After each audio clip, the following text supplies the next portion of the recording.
Clara Bennett did not cry at her husband's funeral.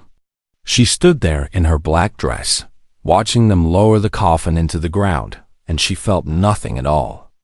It was like someone had reached inside her chest and removed everything that made her human. Daniel had been her whole world.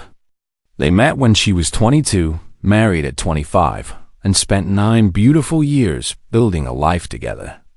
They had plans. A house in the suburbs. Children someday. Growing old together on a porch somewhere. Watching grandchildren play in the yard. A drunk driver took all of that away on a Tuesday morning in March. Now Clara was 34 years old, alone, and drowning in debt. The medical bills had piled up faster than she could count. The insurance company found reasons to deny every claim. She had sold their car, their furniture, everything that was not nailed down, and it still was not enough. So, when the letter arrived from an attorney in Montana, she almost threw it away without reading it. She did not know anyone in Montana. She did not want to know anyone anywhere. She wanted to curl up in her empty apartment and disappear. But something made her open it.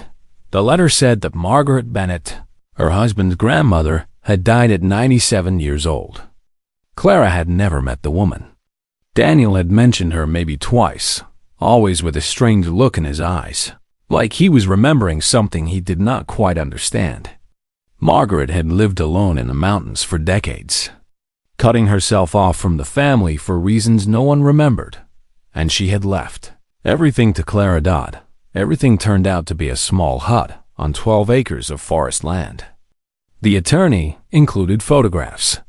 The hut looked ready to fall down. The land was remote, hours from the nearest town, accessible only by dirt roads that became impassable in winter. Clara should have told the attorney to sell it and send her whatever money it brought. That would have been the smart thing to do. But something pulled at her, something to see this place that her husband's mysterious grandmother had chosen over family and civilization. 3 weeks later, Clara drove her old sedan up a mountain road that barely deserved the name. The trees pressed in from both sides, tall pines that blocked out the sky. The air smelled like earth and rain and something else, something she could not name. The hut was worse than the photographs. The roof sagged in the middle. The windows were so dirty, they looked painted black. The door hung crooked, and when Clara pushed it open, it screamed like a wounded animal. Inside, she found dust and decay. A rusted iron stove sat in one corner. A bed frame held a mattress that mice had turned into a home. Shelves lined the walls, covered with jars of things she did not want to examine too closely. The smell was thick and old and sad. Clara walked through the small space, her footsteps echoing on the wooden floor. She did not know what she had expected to find. Answers, maybe. Some explanation for why this woman had lived out here alone. Why she had left this place to a stranger. Why Daniel had always looked so strange when he mentioned her name. There were no answers.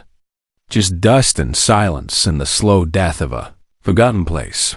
She was about to leave when she noticed the floor. Most of the wooden boards were old, warped and gray with age, clearly original to the hut's construction 100 years ago. But near the back wall, there was a section that looked different. The wood was newer, maybe 50 years old instead of 100. Someone had replaced these boards, and they had not done a good job of hiding it. Clara knelt down and ran her fingers along the edges. The boards moved slightly under her touch. They were not nailed down. She knew she should stop. She should call someone, the attorney or the police or anyone.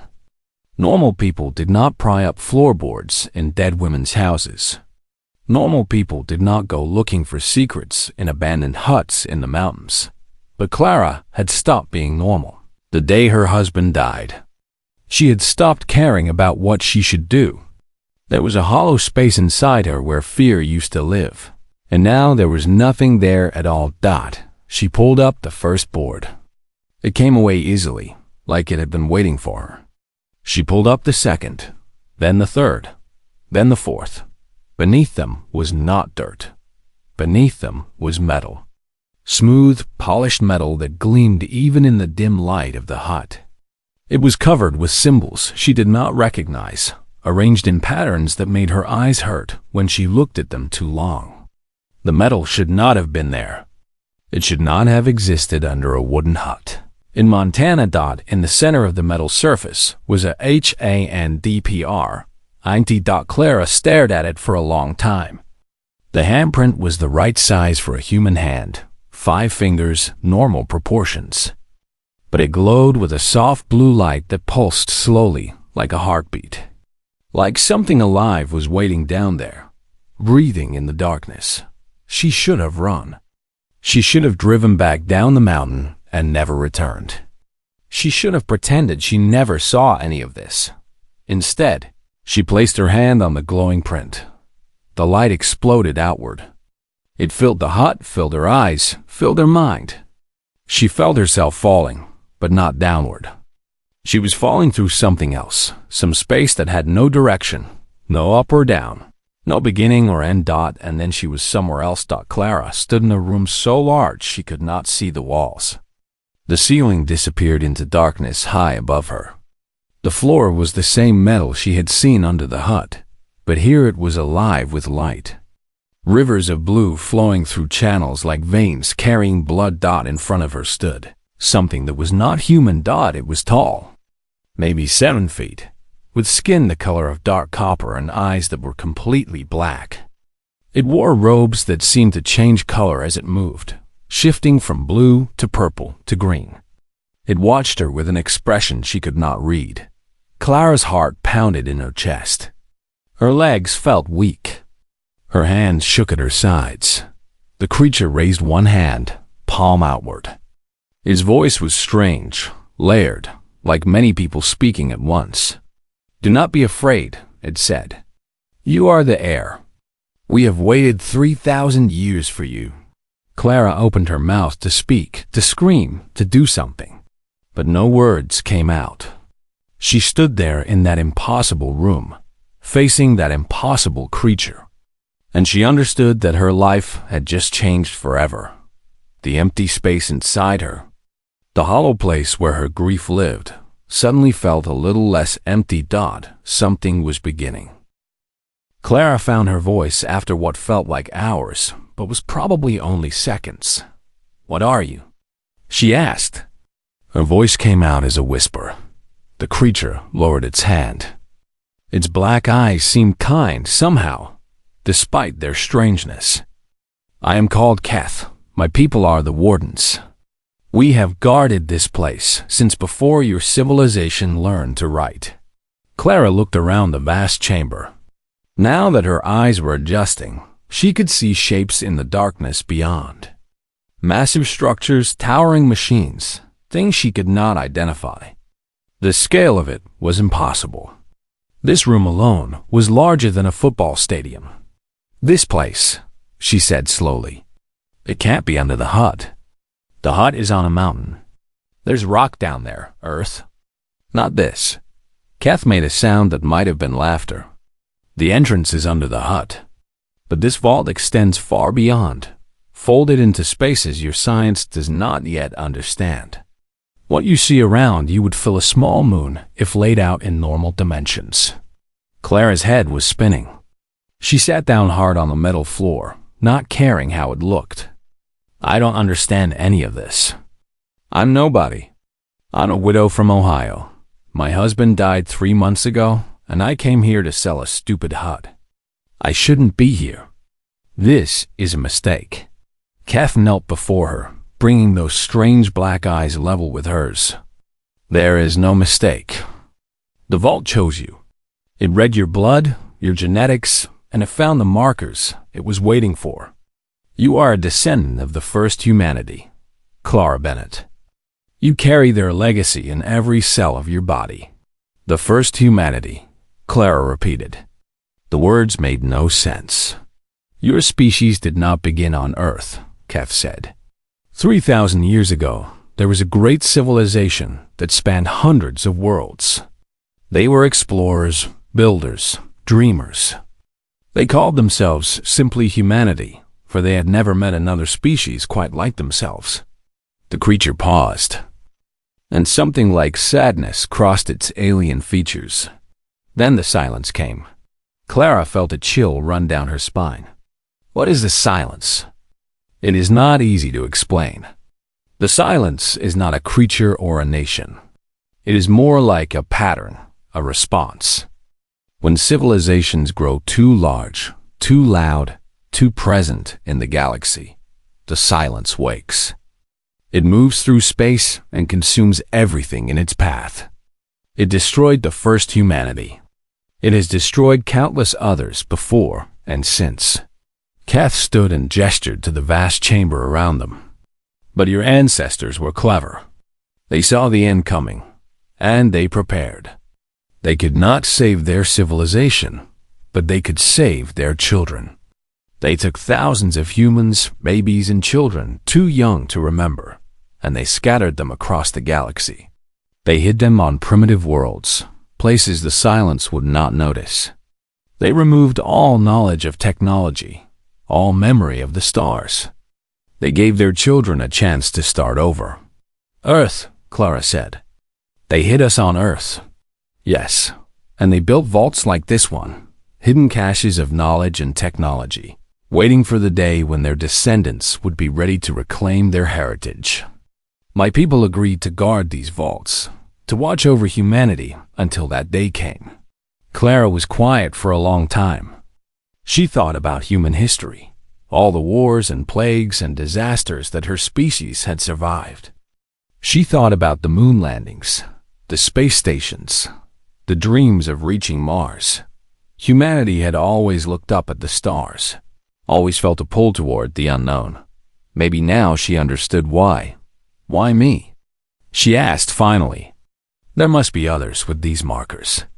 Why did the vault choose me? Kath's expression changed, became almost gentle. The markers are rare. Over the millennia, they have become diluted. There are perhaps 300 people on your planet who carry enough of the original genetics to activate the vault.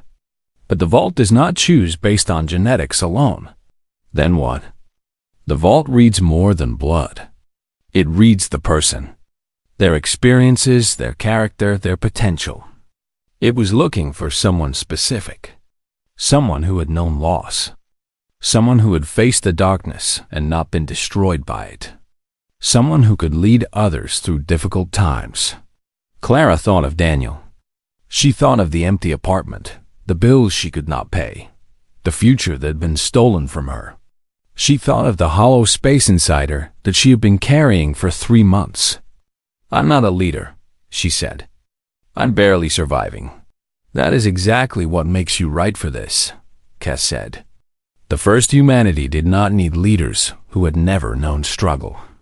They needed people who understood pain and kept going anyway. They needed people who knew what it meant to lose everything and still find reasons to fight. Clara stood up slowly. Her legs were steadier now. She looked out at the vast chamber, at the ships and machines waiting in the darkness. You said the silence destroyed them. Is it going to come for us too? Kath was silent for a moment. Yes, your species has been broadcasting signals into space for over a century. Radio waves, television, satellite communications. The silence is slow, but it is waking. We estimate you have perhaps 60 to 70 years before it arrives. 60 years, Clara repeated. It seemed like both forever and no time at all. Your ancestors left you everything you need to survive, Kath said. Technology far beyond what your current civilization has developed. Ships that can cross the galaxy in weeks instead of centuries. Weapons that can hurt the silence, slow it down, perhaps even stop it. But someone needs to take this knowledge and share it with humanity. Someone needs to prepare your species for what is coming. Clara looked at her hands. They were the same hands that had held Daniel's in the hospital. The same hands that had signed his death certificate. The same hands that had almost given up on life entirely. I don't know if I can do this, she said honestly. No one ever knows. Keth replied. The first humanity did not know if they could survive the silence. They tried anyway. Your species has a word for that. You call it hope. Clara thought about that word, hope. She had not felt it in months. But standing here, in this impossible place, facing this impossible future, she felt something stirring in the empty space inside her. Not hope, exactly. Not yet, but maybe the possibility of hope. Show me, she said. Show me everything. Teach me what I need to know. Keth smiled, or at least made an expression that seemed like a smile. That is exactly what your ancestors would have said. Come, Clara Bennett. Your education begins now. They walked together into the darkness of the vault, and Clara felt, for the first time since Daniel died, like she had something to live for again. 2 years had passed since Clara first placed her hand on that glowing print. She had built a cabin over the entrance to the vault. A proper building with electricity and running water. Though the power came from technology hidden beneath the foundation rather than the local grid. From the outside, it looked like a modest mountain home. Inside, it was the gateway to humanity's forgotten past. Clara had changed in those 2 years. The grief was still there, would probably always be there, but it no longer controlled her. She had purpose now, direction, a reason to get out of bed each morning. She spent her days learning, studying texts that no living human had read in 3,000 years, practicing with tools that made modern technology look like toys. But she could not do this alone. Keth had made that clear from the beginning. The vault systems had been monitoring humanity for centuries, quietly scanning the population for those who carried the genetic markers of the first humanity. The list was short, just over 300 names scattered across every continent. These were the heirs, the descendants, the ones who could help Clara prepare humanity for what was coming. She started with the ones closest to the mountains. Marcus Cole was a retired Marine living in a small town in Georgia. He was 52 years old, built like a tank, with gray hair and hands that looked like they could crush rocks. He had spent 30 years serving his country, and when he retired, he felt lost. Like something was missing, like he had been waiting his whole life for a mission that never came. Clara found him sitting on his porch, drinking coffee and staring at the sky. "You don't know me," she said, standing at the edge of his property. "But I need to talk to you about something important." Marcus looked at her with eyes that had seen combat, that had watched friends die, that had learned to judge people quickly and accurately. "Lady, I've had enough Jehovah's Witnesses to last me a lifetime. Whatever you're selling, I ain't buying. I'm not selling anything. I'm offering you a chance to do something that matters. Something bigger than anything you've ever done before." He studied her for a long moment. Then he laughed, a deep rumbling sound. "You got some nerve, walking up to a stranger's house talking like that. What makes you think I'm interested? Because you've spent your whole life feeling like you were meant for something more. Because you look up at the stars at night and feel a pull you can't explain.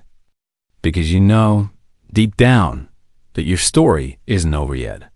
Marcus stopped laughing. His eyes narrowed.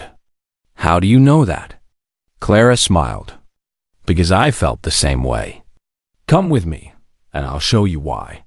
It took 3 days of talking, 3 days of showing him evidence and explaining the impossible truth, before Marcus finally believed her. When he saw the vault for the first time, the big, tough Marine stood there with tears running down his face. "I knew it," he whispered. "I always knew there was something more." The next recruit was Lily Huang, a physicist from California. She was 38, brilliant and bitter. Her theories about faster-than-light travel had been mocked by every academic institution in the country. They called her crazy, said she was wasting her talent on impossible dreams.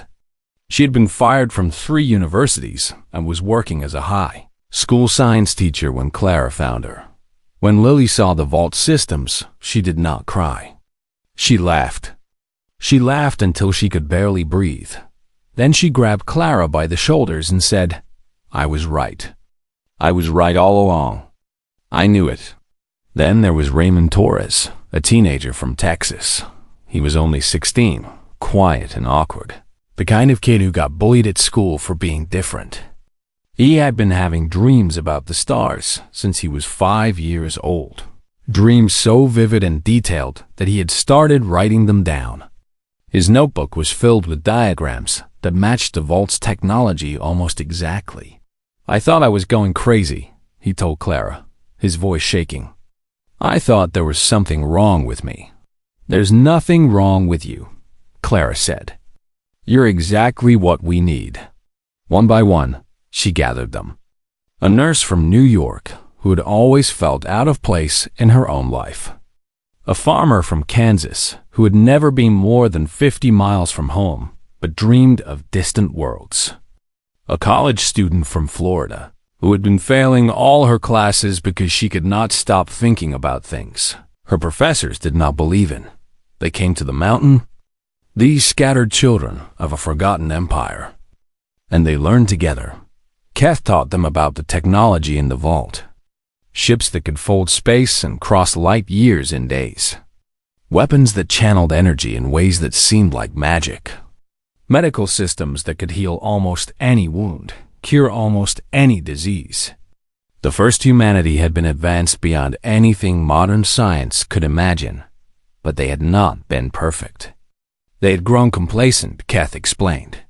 They had spread across the galaxy but stopped preparing for threats. When the silence came, they were caught off guard. Millions of worlds fell in a matter of months. "We cannot make the same mistake," Clara told her people. They numbered nearly 40 now, gathered in the vault's main chamber. "The silence is coming. We have maybe 60 years, maybe less. We need to be ready." Marcus stepped forward. "Ready how?"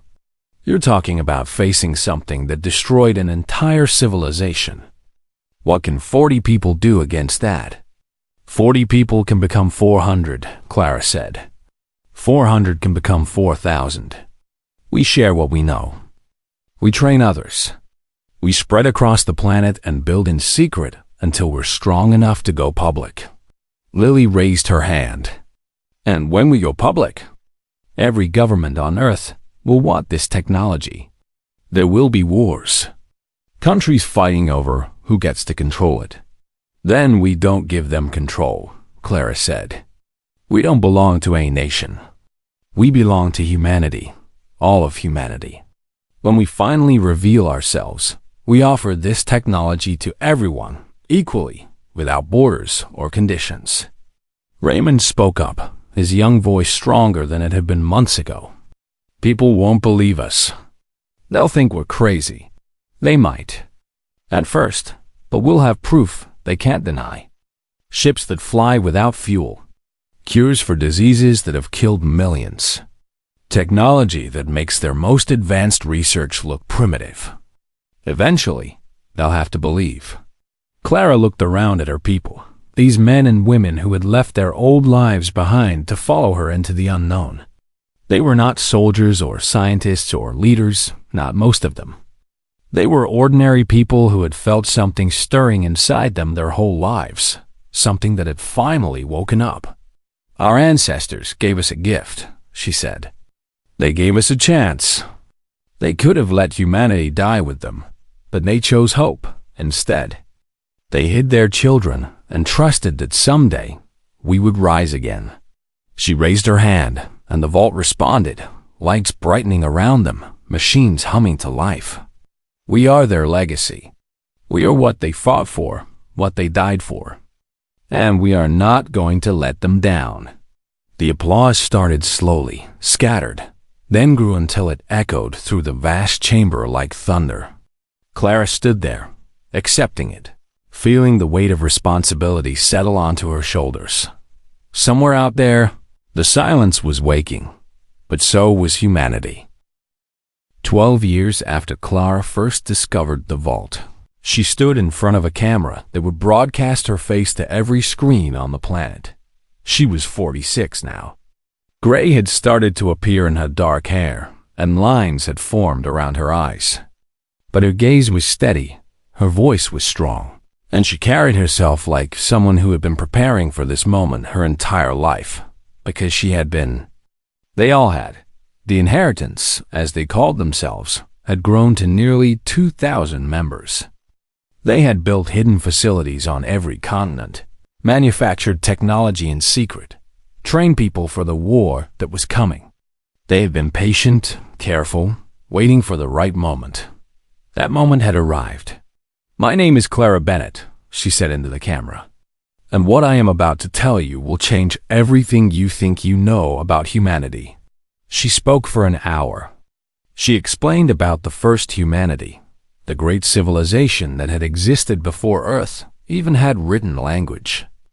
She talked about the silence, the ancient threat that had destroyed them and was now heading toward Earth. She showed evidence, documents and artifacts that proved her claims, and then she gave the signal across the world. In 12 different locations, ships rose into the sky. They were not like anything humans had ever built. They moved without sound, their hulls gleaming like liquid silver, their engines producing no exhaust or heat. They rose straight up, defying gravity as if it was just a suggestion, and they hovered there for the whole world to see. The footage spread across the internet within minutes. Every news network in every country abandoned their regular programming. People stopped in the streets, staring at their phones. Leaders and generals gathered in situation rooms, trying to understand what they were seeing. Then the ships left Earth. They reached the moon in 11 minutes. Mars in an hour. By the end of the day, they had visited every planet in the solar system, transmitting images back the entire way. They showed the rings of Saturn up close, the storms of Jupiter, the distant ice of Neptune.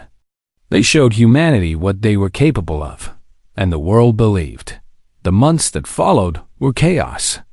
Every government demanded access to the technology. Corporations offered billions for even a small piece of it. Religious leaders declared the whole thing a hoax, a deception, a sign of the end times. There were protests and riots and celebrations. Clara had expected all of this. She had planned for it. "We are not giving this technology to any nation," she announced in her second broadcast. "We are not selling it to any corporation. This belongs to humanity, all of humanity, and that is how it will be shared." She laid out her plan. The inheritance would teach anyone who wanted to learn. They would open training facilities around the world, free to anyone who applied. The technology would be released slowly, piece by piece, starting with medical advances and clean energy. The ships and weapons would come later, once humanity had proven it could handle them responsibly. Not everyone agreed. Some countries tried to seize the facilities by force. Their soldiers found that the buildings were protected by shields that nothing in their arsenals could penetrate. Some corporations tried to infiltrate the inheritance, to steal secrets from the inside. They found that the organization's security was decades ahead of anything they had encountered, and some people simply refused to believe. They called Clara a fraud, a dictator, a threat to the natural order. They spread rumors and conspiracy theories, trying to turn public opinion against her. But it was hard to argue with results. Within a year, diseases that had killed millions were being cured. Cancer, HIV, diabetes, all of them became treatable with technology from the vault. Clean energy generators began appearing in developing countries, providing power without pollution or cost. Food production increased as new farming techniques were shared, ending hunger in regions that had suffered for generations. The world began to change.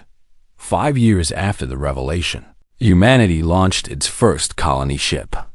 It carried 10,000 people to Mars, where they would build the first permanent settlement outside of Earth. The journey took 6 hours. Clara stood on the observation deck of the orbital station they had constructed, watching the ship depart. Marcus stood beside her, his hair completely gray now, but his eyes still sharp. "We did it," he said. "We actually did it."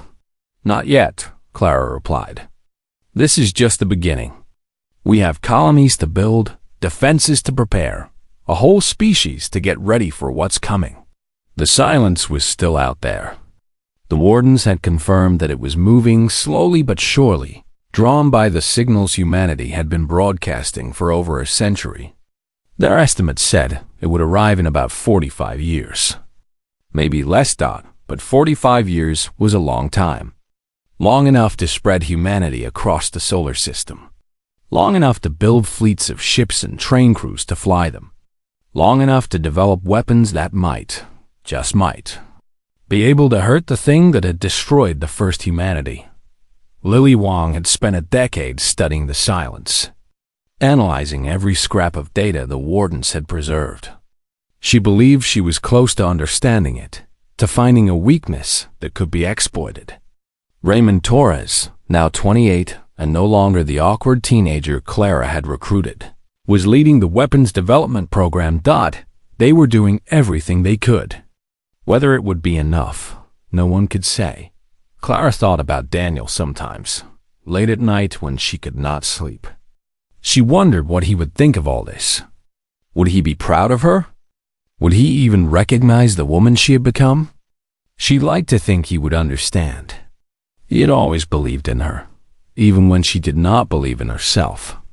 He had always said she was stronger than she knew. Maybe he had been right. A message came through from Earth. Another 10,000 volunteers had applied for the next colony ship. Training facilities were overflowing with eager students. Governments that had once opposed the inheritance were now asking to partner with them. Humanity was waking up. Humanity was reaching for the stars. And nothing, not fear or politics or ancient cosmic horrors, was going to stop them. Clara smiled and turned away from the window. There was work to do. Somewhere out there, in the dark between stars, the silence was coming. But humanity would be ready. Clara was 73 years old when the silence finally arrived. She stood on the bridge of her flagship, watching the tactical displays with eyes that had seen more than any human in 3,000 years. Her hair was white now, her face lined with age. But her mind was sharp, and her hands were steady on the command console. 40 years of preparation had led to this moment. Humanity had spread across the solar system and beyond. There were colonies on Mars, the moons of Jupiter, the asteroids, even a few worlds around distant stars. Billions of humans now lived among the stars, descendants of a species that had once been confined to a single pale blue dot, and they had built a fleet unlike anything the galaxy had seen. 3,000 warships hung in formation near the orbit of Neptune, their hulls gleaming with technology that combined first humanity engineering with 40 years of human innovation. Their crews were trained soldiers, scientists, engineers, people who had dedicated their lives to this moment. The silence appeared as a darkness against the stars.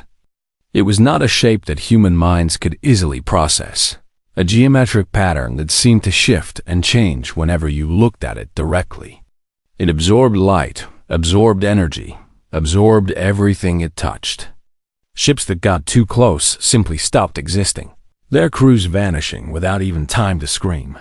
The first battle was a disaster. Human weapons passed through the silence like it was not even there. Energy beams, missiles, kinetic projectors, nothing seemed to affect it. The fleet lost 200 ships in the first hour, their signals cutting off one by one as the silence consumed them.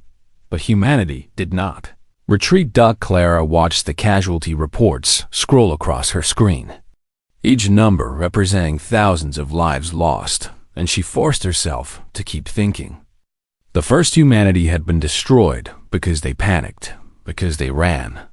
She would not make the same mistake. All ships, pull back to secondary positions, she ordered. Science teams, I want analysis of every sensor reading from those engagements. There has to be a weakness. For 3 days, the fleet circled and probed and tested. Pilots flew suicide missions to gather data, sacrificing themselves so that others might learn. Engineers worked around the clock, modifying weapons, testing theories. The silence advanced slowly, methodically, consuming everything in its path. On the fourth day, Lily Wong's voice came over the communication system. "Clara, I think I found something." Lily was 90 years old now. Her body frail, but her mind still brilliant. She had spent 50 years studying the silence, and she had finally cracked the puzzle. "The silence isn't entirely in our dimension," she explained. "It exists partially in another layer of reality, what the first humanity called subspace. What we see, what we've been fighting, is just a shadow. Its real form is somewhere else. Can we reach it?" Clara asked. "I think so. If we modify our weapons to create a dimensional resonance, we can hit the part of the silence that actually matters. It won't be easy. The energy requirements are enormous. But it's possible." Clara gave the order immediately. Every engineer, every scientist, every capable hand was put to work on the modifications. They had designed the weapon systems to be adaptable, to be upgraded on the fly. This was exactly the kind of situation they had prepared for. On the 8th day, Raymond Torres led a squadron of 12 ships into the heart of the silence to test the new weapons. Only 3 ships came back. Raymond was one of them, his face pale and his eyes haunted, but he was smiling. "It worked," he said. "We heard it. I saw it recoil. It felt pain. For the first time in human history, the silence had been wounded. The counterattack began on the 12th day. The entire fleet moved forward, their modified weapons blazing. The silence responded, consuming ships by the dozens, but it was taking damage too. Great wounds appeared in its structure, tears in the fabric of its being that leaked strange light into normal space. By the 15th day, the silence was retreating. Slowly, reluctantly, but retreating. And then it changed tactics. Instead of fighting the fleet, it headed directly for Earth. Clara watched in horror as the silence accelerated, moving faster than anything that Sci should be able to move. The fleet gave chase, but they could not catch it. In 12 hours, it would reach humanity's homeworld. In 12 hours, 8 billion people would die, unless someone stopped it. Clara looked around the bridge at her crew. Young faces, old faces, faces that had trusted her for decades. She thought about Daniel, about the life they had planned together, about the future that had been stolen from her so long ago. She had found a new future. She had found a purpose. And now she knew what that purpose required. "I need a volunteer crew," she said quietly, "for a mission that won't have a return." Every hand on the bridge went up. Clara smiled, tears forming in her eyes. "Thank you. But I only need 10. The rest of you need to survive, to lead humanity forward, to make sure everything we built doesn't die with us." She chose her crew carefully. People who had no families, no children, nothing to leave behind except their legacy. Then she transferred command of the fleet to Raymond and plotted a course to intercept the silence. The plan was simple. Lily had designed a bomb, a device that would tear open a massive rift into subspace. Anything caught in the blast would be pulled through, destroyed by forces that existed beyond normal reality. The silence would not survive it. Neither would anything else within 10,000 kilometers. Clara's ship pushed its engines to the limit, crossing the solar system in hours instead of days. They caught up to the silence, just past the orbit of Mars, close enough to Earth that they could see it as a bright blue star in the distance. She opened a communication channel to the fleet, to the colonies, to Earth itself. Her face appeared on screens across human space. The old woman who had started everything, who had taken a grieving widow and turned her into the mother of a new civilization. "My name is Clara Bennett," she said. 40 years ago, I was nobody. I was a widow who had lost everything. who had nothing left to live for. I went to an old hut in Montana to sell a piece of property I didn't want, and I found something that changed my life." She paused, looking at the silence looming ahead of them, a darkness that wanted to swallow everything humanity had built. "I found hope. I found purpose. I found a future worth fighting for. And now I'm going to give humanity the same gift my ancestors gave me. I'm going to give you a chance." She cut the channel and turned to her crew, 10 brave souls who had chosen to stand with her at the end. "It's been an honor," she said. "The honor was ours," they replied. Clara guided the ship into the heart of the silence. The darkness closed around them, cold and vast and hungry. She could feel it pressing against the hull, trying to consume them, to erase them from existence. She thought of Daniel. She thought of the life they might have had. She thought of all the humans who would live because of what she was about to do. All the children who would grow up looking at the stars. All the futures that would exist because she had refused to give up. She pressed the button. The bomb detonated. Reality tore itself apart. The silence screamed, a sound that existed in no spectrum, but that every human in the solar system felt in their bones. And then there was light. When the sensors cleared, the silence was gone. Not retreated, not wounded. Gone. The dimensional rift had pulled it through, destroyed it, erased it from the universe. Clara's ship was gone too. There was no debris, no signal, no trace. She had simply ceased to exist, along with her crew, along with the threat that had haunted humanity for 3,000 years. They built a monument at the edge of the solar system, a great white spire covered with the names of everyone who died in the battle. At the top stood a statue of a woman with tired eyes and steady hands. Looking out at the stars she had given humanity. At the base, carved in letters visible from orbit, were the words Clara had spoken in the vault so many years ago. "We are their legacy. We are what they fought for. And we choose to fight." Humanity spread across the galaxy in the centuries that followed. They found other survivors, other species that had hidden from the silence. They formed alliances, built civilizations, faced new challenges, and overcame them. And wherever they went, they told the story. The story of a widow and a hut and a vault beneath the floor. The story of a species that refused to die. The story of the day humanity looked into the darkness and made it blink. They called it the Defiance, and they never forgot.